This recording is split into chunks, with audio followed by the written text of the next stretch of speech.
আসসালামু আলাইকুম। আজকের এই টিউটোরিয়ালে আপনাদের সকলকে স্বাগতম। তো আজকে আমরা জাভাস্ক্রিপ্টের একটি প্রবলেম সলভিং দেখব।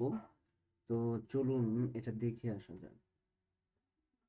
তো আমাদের প্রবলেমটা হলো যে write a function named calculation difference that takes two argument and returns the difference between the first and second argument।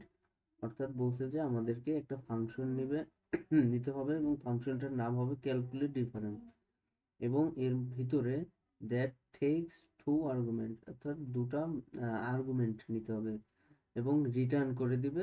কি করে দিবে? যে ওই যে দুটো আর্গুমেন্ট নিব ওই দুটো আর্গুমেন্টের বিটুইন আর কি ডিফারেন্সটা দেখাইতে হবে, ডিফারেন্স বিটুইন দেখাতে হবে।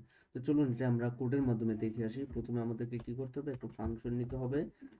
ফাংশন নিয়ে নিলাম, যেহেতু রাইট এ ফাংশন এবং ফাংশনের নাম নিতে বলছে কি ক্যালকুলেট ডিফারেন্স। তো চলুন আমরা ফাংশনের নামটা নিয়ে নেই, ক্যালকুলেট ডিফারেন্স। এরপর আমাদের কি নিতে বলছে দেখেন, দ্যাট টু আর্গুমেন্ট অর্থাৎ দুটা আর্গুমেন্ট, দুটো প্যারামিটার নিতে বলছে।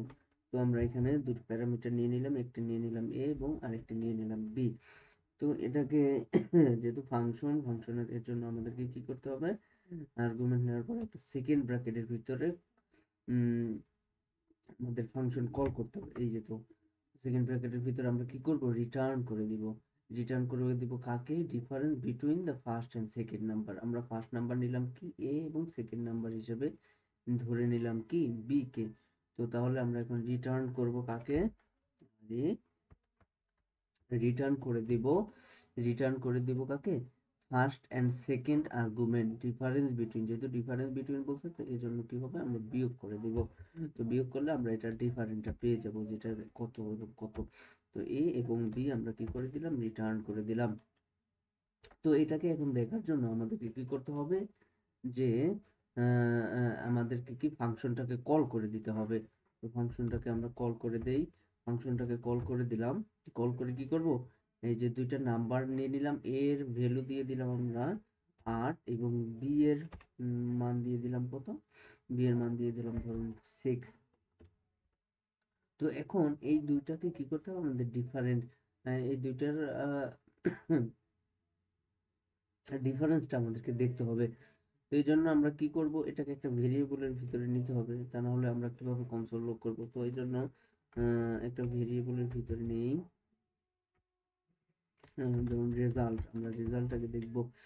একটা ভেরিয়েবলের ভিতরে নিয়ে নিলাম। তো এটাকে এখন আমরা দেখি এটার রেজাল্টটা কত আসে। হুম এই যে দেখেন রেজাল্টটা কত চলে আসছে, 2 চলে আসছে।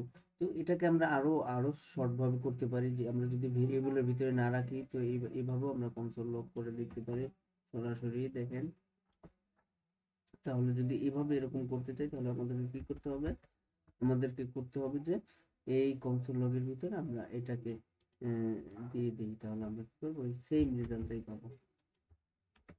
এই যে দেখেন, তাহলে আমরা কি করব, সেম রেজাল্টে পাইতেছি। অর্থাৎ প্রথমটা আমরা কি করলাম, একটা ভেরিয়েবলের ভিতরে নিয়ে নিছি, ওই সেম কোডটাকে আমরা একটা একেবারে সরাসরি একটা কোডের ভিতরে নিয়ে নিলাম। তো এই হলো আমাদেরকে আজকের এই প্রবলেম সলভিং এর সমাধান। Thank you.